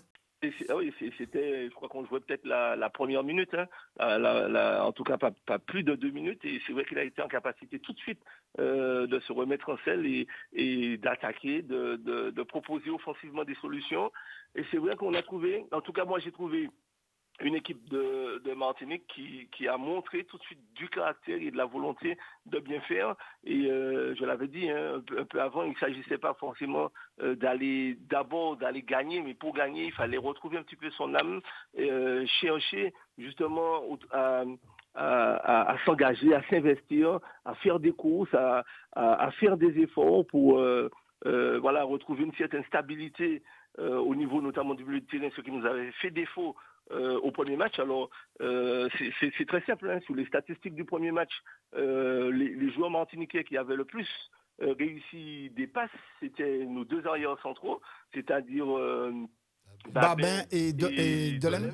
Eh bien, la tendance est complètement inversée. Alors, contrairement à l'équipe canadienne, où les 2 joueurs du offensif, enfin un 6 et un milieu offensif étaient les joueurs les plus en vue sur ce secteur-là. Et c'est vrai que côté martiniquais, ça s'est inversé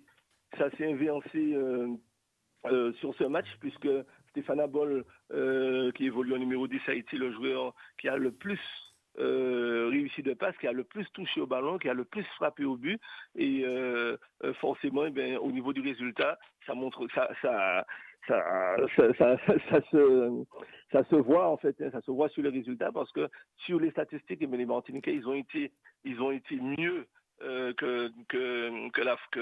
contre le Canada. Et autre chose intéressante, c'est que par rapport au plan de jeu, on va dire du sélectionneur, dans un 4-2-3-1 et dans une philosophie de jeu où il s'agit un peu d'attendre pour mieux attaquer et mieux trouver des espaces sur les côtés, notamment avec le choix de Biron pour la profondeur et puis le maintien de Fortuné sur le côté gauche. Donc on voit bien que au niveau des statistiques, sur la possession de balle par exemple, à quasiment 60% de possession, donc quasiment 20 points de plus que la Martinique. Sauf qu'au final, c'est la Martinique qui gagne, c'est la Martinique qui frappe le plus au but, 20 frappes contre 10 côté cubain. Statistique à peu près pareil que contre le Canada, sauf que c'est le Canada qui avait 22 frappes contre 11 côté Martinique. Et tout ça pour dire qu'on n'a pas forcément rencontré une équipe cubaine faible, comme on le dit, on l'entend. On aurait pu penser, non, loin de là. On a une équipe cubaine qui a joué avec ses moyens, qui a joué son football avec son caractère. On voit bien 324 passes pour les Cubains contre 202 pour les Martiniquais. Maintenant, les Martiniquais sont restés dans leur plan de jeu. Ils ont été justement capables, dans cette organisation, dans ce projet de jeu, de faire preuve d'efficacité. Et au final, ils s'en sortent avec une victoire largement méritée. Qui aurait pu être plus large.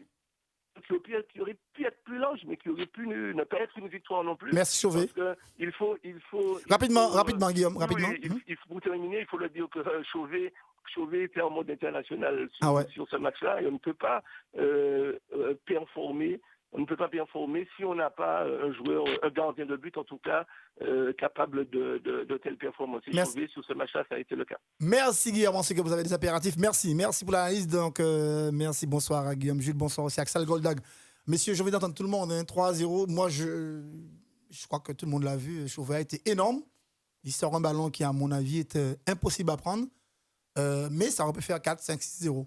Christian, après, on écoute chacun. Moi, je dirais ce que j'ai aimé au niveau de cette équipe de Martinique, c'est son entame de match et la volonté d'aller vers l'avant et de faire le pressing avec du caractère. Et ça, il faut avoir de la confiance. Ils ont entamé le match par le bon bout. Le gardien de but est rentré dans sa Gold Cup. Monsieur Luc. Ouais, dans sa Gold Cup. Parce que c'est vrai qu'au premier match, il était un peu passé à travers.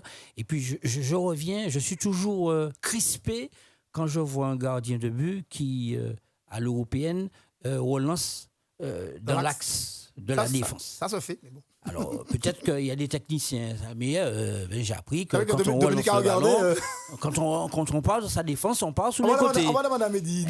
Parce que quand on relance de l'axe, c'est dangereux. Il faut que l'arrière, que le défenseur soit individuellement, techniquement bon et juste. Dans la couverture de ballon et dans la possibilité d'eau à l'attaque adverse. Pouvoir psychologiquement soit avoir confiance en son gardien pour relancer là, et on l'a vu à certains moments que Chauvet n'est pas toujours en confiance quand on lui redonne le ballon qu'il dégage à l'emporte-pièce. Charles. Oui, non, mais hier soir, on a vu une sélection à Martinique qui avait la volonté de, je dirais pas de corriger ce qui s'est passé lors du premier match, mais je pense que le premier match, il y avait beaucoup d'événements, ils n'étaient pas vraiment entrés dans le match prêts à jouer. Et tout à l'heure, quand j'entends qu'à chaque fois, il faut prendre l'avion, il faut se déplacer, la question est, est-ce qu'ils étaient vraiment préparés pour ces conditions-là? Sachant que, personnellement, je connais déjà les États-Unis, comprendre l'avion, tout ça, c'est pas évident de s'acclimater. Je pense que les prochaines fois, il faudrait arriver un peu plus tôt, mais moyens financiers, c'est pas évident. Donc, je pense que le football de la Martinique était en place. Ils savent ce qu'ils doivent faire. Mais il y a toujours l'aspect, la pression, les conditions auxquelles on n'est pas habitué. En plus, on a quelques joueurs locaux qui jouent avec des joueurs professionnels. L'amalgame ne prend pas tout de suite, mais moi, je suis vraiment satisfait. Je ne suis pas surpris. Je suis vraiment satisfait des 2 matchs de la sélection de la Martinique où je sens les joueurs donnent ce qu'ils veulent et donnent le maximum pour pouvoir réussir.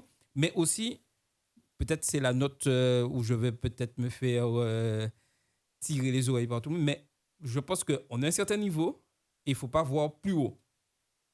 C'est ce que je pense. Il ne faut pas le voir plus haut. La sélection à un certain niveau, elle peut arriver. Mais vouloir dire, parce que j'entends dire aussi que oui, la Martinique peut finir première de son groupe. Je dis il faut être réaliste. Et sur la réalité des choses, la sélection, les joueurs, il y a une dynamique et au fur et à mesure, on peut réussir à cette sélection faire de grandes choses. Ulrich, sur le match d'hier soir, la victoire des Martiniques de 3-0. Moi, j'ai surtout aimé l'analyse que Mario Boccali a fait entre les deux matchs. Et les petites corrections qu'il a faites finalement, très certainement qu'il avait observé déjà des choses, même s'il y a eu 3 buts d'encaissés sur la deuxième mi-temps du premier match, mais il avait déjà peut-être commencé à percevoir des choses qu'il fallait corriger au niveau de son équipe, notamment sur la position de Daniel Herrel, qui a joué un petit peu, qui a pressé un petit peu plus haut. Et là, on s'est aperçu que sur le deuxième match, il a changé. On est passé du 4-2-3-1 pratiquement dans une espèce de 4-3-3. Il a fait redescendre à Ball, il a fait remonter Herrel et puis Marvo qu'il a mis un petit peu en sentinelle. Et moi, je pense que ça a dû très certainement simplifier énormément de choses. Daniel Herrel, je l'ai connu à ses débuts quand il était au Réveil Sportif. Quand il est plus haut, je pense que c'est là qu'il donne sa meilleure mesure en termes de distribution de jeu. Et bien, ça s'est ressenti. Il a un très bon jeu de passe. Il a un très bon jeu de passe, jeu long, jeu court.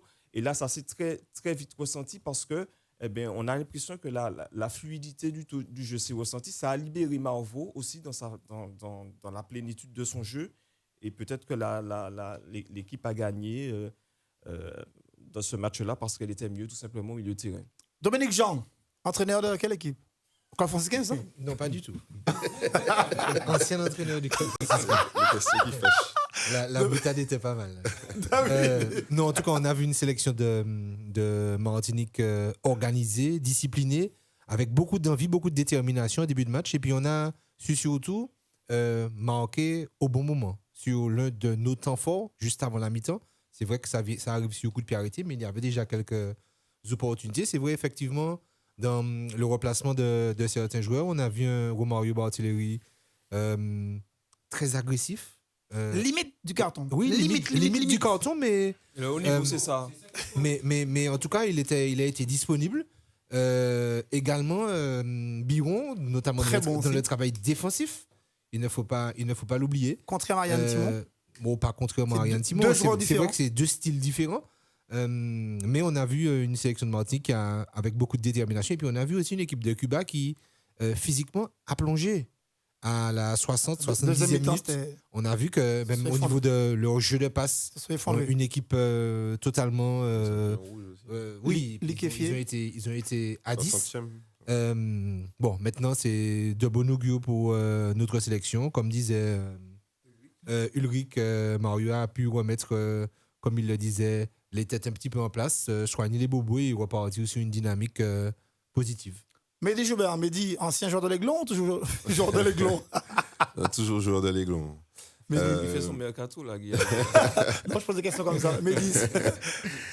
Non, bon, après, je passe en dernier, donc tout a été à peu près résumé. Il y a encore Richard. Ça me laisse une petite chance. Non, j'ai trouvé qu'il y avait une différence au niveau de l'agressivité, de la grinta, si on peut dire, positivement dans le deuxième match. Il a manqué un petit peu de ça, je pense, dans le premier match.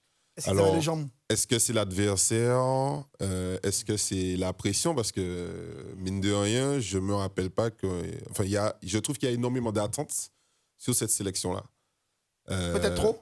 Non, je ne dirais pas ça. C'est parce qu'ils terminent 6e du championnat Léon. Donc, 6e meilleure équipe de la Caraïbe. C'est normal qu'il y ait des attentes. Donc, le travail est fait. Alors, est-ce qu'eux, ils se sont mis la pression? Je ne sais pas. Mais j'ai trouvé qu'il a manqué un peu d'agressivité. Et puis, la différence, comme Dominique l'a dit, là, sur ce match-là, on a mis les buts au bon moment. Si on marque en première mi-temps contre le Canada, le match est différent. Donc, après, c'est le foot. Hein. Il faut savoir marquer au bon moment. Mais ils ont bien réagi, je pense. Et c'est de bon augure. Un petit regret, ça aurait été bien de rattraper le déficit de 4 buts dès ce match-là. Richard, on est content 3-0. Oui, on est toujours content lorsqu'il y a victoire. Hein. Ça coule de source. Cependant, il ne faut pas non plus monter sous les toits, crier trop fort. Je crois que la sélection de Martinique, après avoir été mangée par le Canada, il faut dire le mot, hein, on a été mangé par le Canada. On a mangé Cuba. Oui, on est. Oui, quelquefois, vous pouvez manger aussi avec ce que vous avez. Si vous avez de bonnes dents, vous allez manger aussi des matières plus dures. Et puis, des fois, non, pour être vraiment sérieux, je dirais tout simplement que la Martinique, il n'y a rien d'anormal que la Martinique réagisse face à Cuba. Il fallait justement laver l'affront du premier match. Il fallait faire quelque chose. C'est tout à fait normal. Et puis, il faut dire aussi que l'adversaire n'était pas le même. Lorsqu'on voit le jeu déployé par les Canadiens, je suis désolé, c'était en mode haut niveau. Des déplacements, ce que nous n'arrivons pas à faire. Dominique Jean est là, Jobert est un peu dans le milieu. Ce que nous n'arrivons pas à faire, c'est-à-dire il faut être sérieux à l'entraînement, et puis ces déplacements, donner une solution au porteur de balle à chaque fois. Il faut être en mouvement en permanence. En permanence, ça, on n'arrive pas encore à le faire. Par contre, à l'heure d'échange, il y a pas mal de joueurs qui étaient au bout du rouleau. Nous sommes en fin de saison. Il y en a qui ont joué beaucoup plus de matchs que d'autres. Le Cadabol, par exemple, depuis juillet mobilisé. Et encore là, à moins de mois après, toujours mobilisé. Donc, il y a des joueurs qui étaient peut-être un peu fatigués. L'histoire de déplacement à ne pas être habitué, ce n'est pas la première fois qu'on le fait. Il y a des joueurs qui sont habitués au long déplacement. Maintenant, lorsqu'on veut aller loin, on ménage sa monture. On sait déjà qu'il y a ça à faire. Il y a un mode de préparation à faire, à mettre en place, une organisation à mettre en place, etc. Je n'ai pas entendu dire aujourd'hui, par les entraîneurs, qu'ils ont eu des problèmes lorsqu'ils se sont déplacés, etc. On n'a pas entendu ça. Donc, je crois qu'ils sont habitués. Et puis, il y a des joueurs aussi qui ne sont pas habitués. Bon, on a répondu à cela. Et il y a un élément très important que j'ai vu il y a quelques années de cela. Nous avions trois joueurs. Un joueur par ligne qui drivait un peu cette sélection, les joueurs amateurs. Nous avions Fauvert en défense qui donnait un sacré coup à cette défense-là. Nous avions Rougy au milieu de terrain qui véritablement pouvait élever le niveau des autres qui étaient à côté. Et puis nous avons aussi, qu'on veuille ou non, Langille, Steven, qui apportait. C'est vrai que nous avons des joueurs, les joueurs qu'ils ont trouvés, parce que c'est difficile de trouver des joueurs, ce ne sont pas des joueurs qui sont largement au niveau de nos joueurs. Il faut le reconnaître. En dépit même de leur bonne volonté, il ne faut pas se casser le riz. C'est vrai que maintenant, c'est vrai qu'ils n'ont pu trouver d'autres joueurs. Ils ont pris ce qu'ils avaient. Ils essaient de donner ils ont fait de leur mieux. Eux aussi, ils ont eu un championnat long. Et puis pour terminer, la défense recomposée, c'est une défense complètement recomposée. D'ailleurs, on a vu quand même qu'il y avait quelques signes de faiblesse dans cette défense. Pour être bien, il faut cohérent, il faut jouer longtemps ensemble, connaître l'homme, connaître celui qui va couvrir sa vitesse, celui qui va. Ça demande aussi du temps. Alors, des charges, je leur accorderai ça. Mais c'est vrai qu'il y a eu quand même quelques signes en défense qui ne m'ont pas toujours rassuré. 20h45, on fait la pause.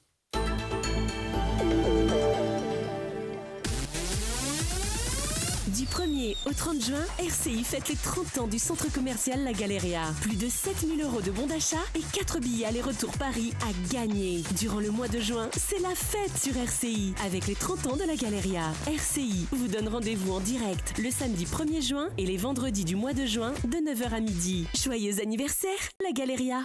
Profitez-en. Chez Ecomax, du mercredi 19 au dimanche 23 juin, le sachet de pilon de poulet de 2,5 kg surgelé, origine Royaume-Uni, est à 3,99 €, soit 1,60 € le kilo seulement. Toujours chez Ecomax, le kilo de tomates origine Martinique est à 1,59 €. Des prix comme ça, j'achète. Ecomax, plus bas, y a pas. En juin, votre rendez-vous Jeudi Grand Moon vous invite à découvrir à Madiana une comédie avec une femme qui revit son adolescence. Little. Oh, salut Jordan. Je veux que tu sois réveillé quand j'appelle. Mais comme je sais pas quand vous allez appeler, quand est-ce que je dors? Quand je suis pas en train de t'appeler. Est-ce trop te demander? Non, c'est pas trop me demander. Jeudi 27 juin à 9h30, à partager avec RCI, Belle Radio et ADEP. Santé, obsèques, prévoyance pour les particuliers et les entreprises. Renseignez-vous au 0972 61 61 80. –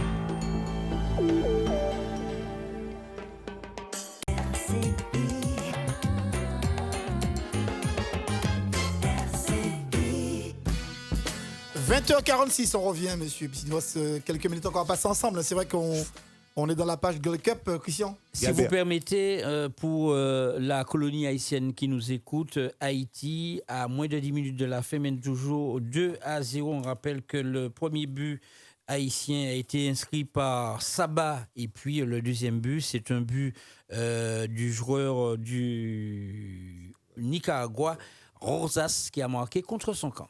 Je voulais juste ajouter, aujourd'hui, il y a un garçon qui avait déjà pris ses marques dans cette sélection de Martinique au niveau de l'attaque, justement. Jobello ? C'est Jobello, et pour moi, il nous manque.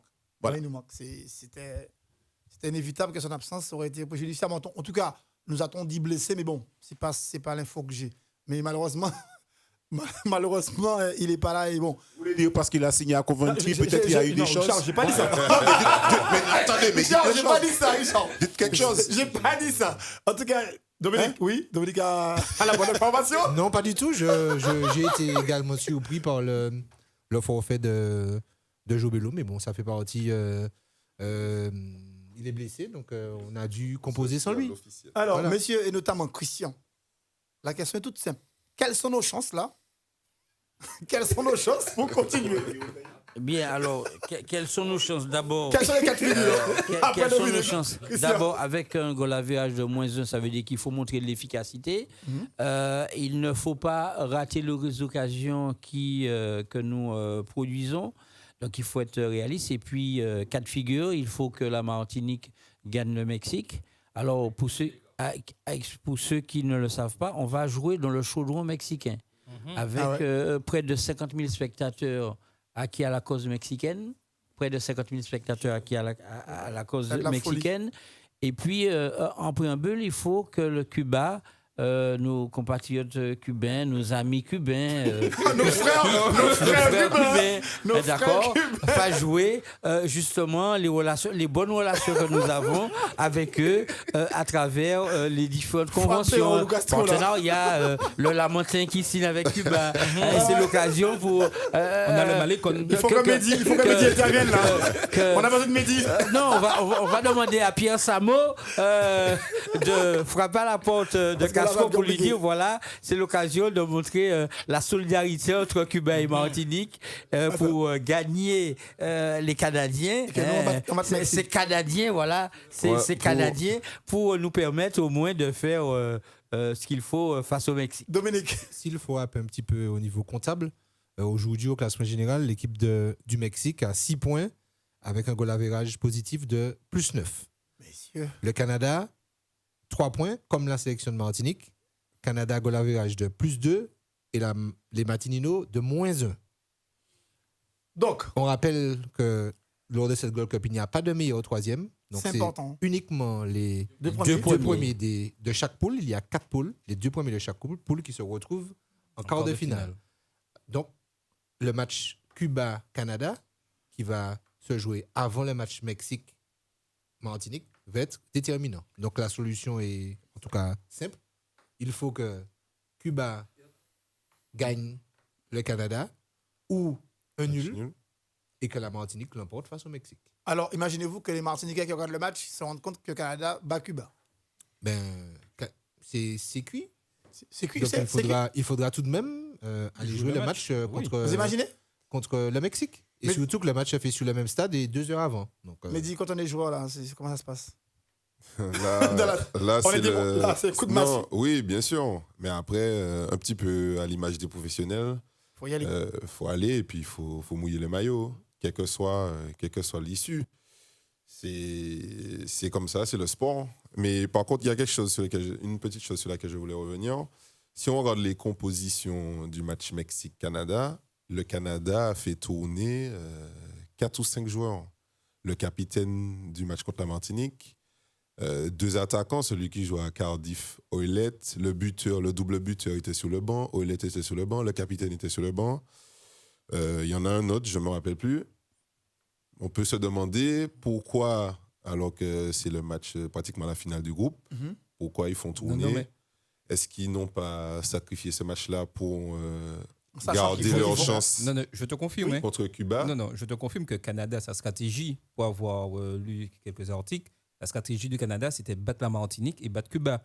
Le match du Mexique, c'était pas leur priorité. Ouais, ça s'est vu sous la pour eux, compo. c'est fini au deuxième. Quand ils sont à la compétition, leur stratégie, c'était ça. Donc, devant le Mexique, ils ont mis quasiment l'équipe B pour se reposer, pour pouvoir battre Cuba. C'était leur plan. Donc, ça veut dire qu'on a très peu de chance, franchement. On a très peu de chance, là. Non, mais il faut y croire. Il faut y croire. Non, mais le match n'est pas joué. Tout est possible en sport. Le match n'est pas joué. Tout est possible.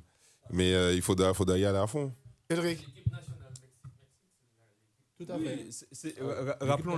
Rappelons-le, juste pour ne pas trop diaboliser le truc. que c'est l'équipe qui a battu l'Allemagne en Coupe du Monde l'année dernière. C'est le même groupe. C'est le même groupe. C'est parenthèse. pratiquement le même groupe. Non, mais je referme la mais les parenthèse. Martiniques- Non, mais juste avant de passer la parole à Richard Gui, L'attaquant, il joue en première ligue. il faut juste espérer quand même sur ce match-là que le Mexique étant déjà qualifié, Lève le pied, fasse tourner.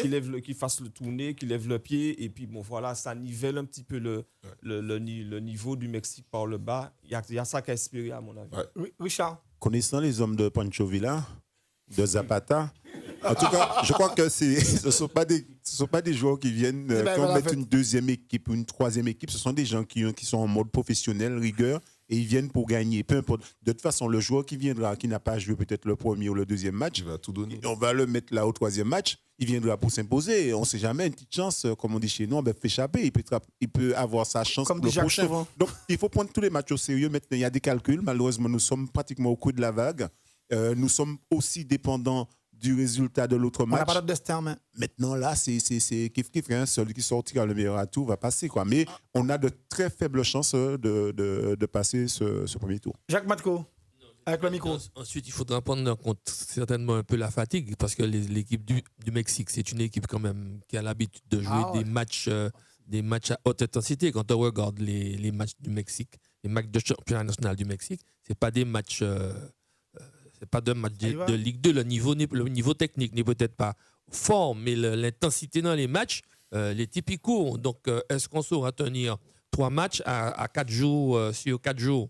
C'est ça aussi qu'il faut prendre en compte. Hein. Christian? Ah oui. Parce qu'on va tenir 90 minutes, ou on va tenir 45 minutes, et puis peut-être qu'au bout de 60, on sera explosé. On verra. Oui, Christian. Alors, moi, de mon côté, je dirais que cette Gold Cup a un effet très bénéfique pour les Martininos, mais particulièrement pour l'encadrement technique en vue de la Nation League. Je crois que ce sont 3 matchs en septembre. En septembre déjà. Ce sont 3 matchs qui ont et qui vont permettre au staff de jauger et d'évaluer et de tirer des enseignements tactiques et techniques de leur effectif. Ça, c'est une première chose. Deuxièmement, ils ont des joueurs fatigués. Des joueurs du club franciscain, du Golden Lion, qui ont beaucoup joué cette saison et qui n'ont pas eu de temps de récupération, tout en signalant quand même que les conditions qui ont été mises à leur disposition à Portland étaient d'excellentes conditions. Nous avons un émissaire martiniquais qui est là-bas, qui a vraiment tout fait, tout préparé pour permettre victoire. Monsieur Manival, qui a mis toutes les conditions et qui a facilité vraiment l'installation et la circulation de la délégation martiniquaise. Maintenant, c'est un investissement chez les hommes, dans l'organisation, qui va permettre aussi à au jeune encadrement de cette équipe de Martinique aussi d'acquérir une expérience. Louis Pernet, Mario Bocali, qui sont des entraîneurs. Mario Bocali, faut-il le rappeler, qui est un des référents des entraîneurs au sein de la CONCACAF, de façon que lorsque nous allons jouer la Nation League, eh bien que nous ayons des éléments qui puissent nous permettre de pallier aux difficultés que nous avons rencontrées. 20h56. Profitez-en. Chez Ecomax, du mercredi 19 au dimanche 23 juin, le sachet de pilon de poulet de 2,5 kg surgelé, origine Royaume-Uni, est à 3,99 €, soit 1,60 € le kilo seulement. Toujours chez Ecomax, le kilo de tomates origine Martinique est à 1,59 €. Des prix comme ça, j'achète. Ecomax, plus bas, y a pas. Malchance, conflits familiaux, divorce, difficultés financières. Vous souhaitez une aide immédiate? Contactez Vishnu Ram, le puissant spiritualiste venu de l'Inde. Il vous aide à résoudre tous vos problèmes. Amour, famille, travail, santé, chance, argent et bien plus encore. Confidentialité et résultats garantis. Vishnu Ram vous reçoit à la rue Papin-Dupont à Fort-de-France, 7 jours sur 7, de 7h30 à 20h. Téléphone 06 96 08 64 26 et 06 96 41 70 31.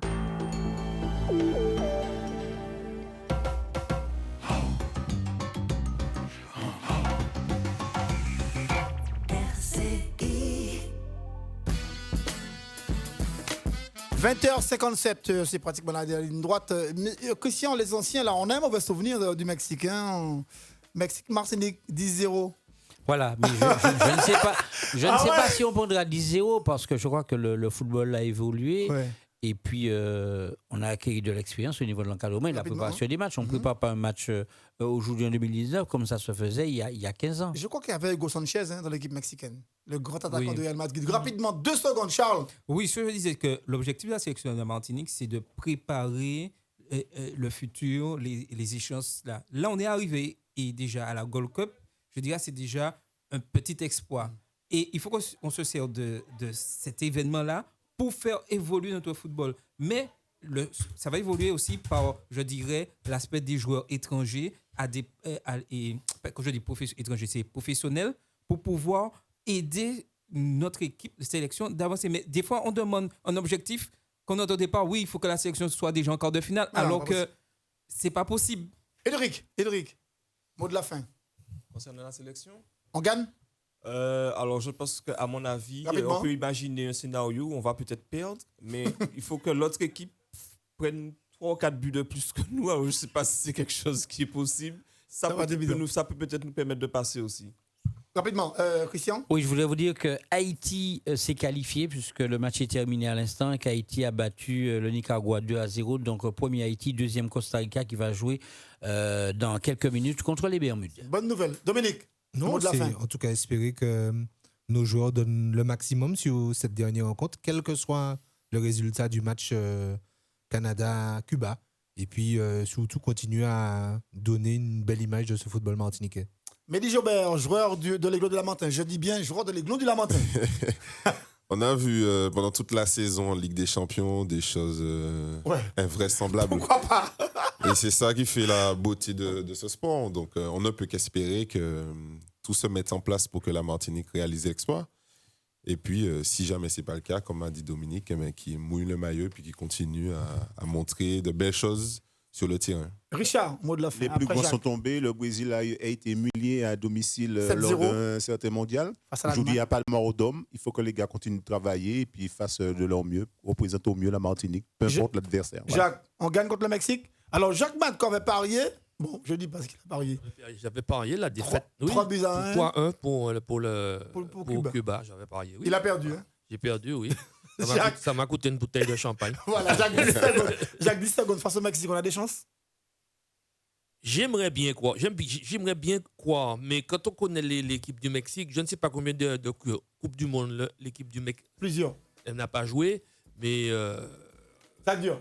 Ça va être dur. Voilà, merci. Il est pratiquement 21h. Merci à Jacques Matko, merci à Richard, merci à Mehdi Jobert, merci à Dominique, merci à Luc, merci à Charles, merci à Christian. Un grand merci à Jeannot. Dans quelques instants, ça sera donc Muriel avec vous. Un grand merci aussi à Guillaume Jules et un grand merci à Axel Goldag. Messieurs, on prend rendez-vous à lundi parce que dimanche, la Martinique joue. Dimanche, la France joue aussi. Donc rendez-vous lundi, 19h30. Bonsoir, merci à Jean-Claude.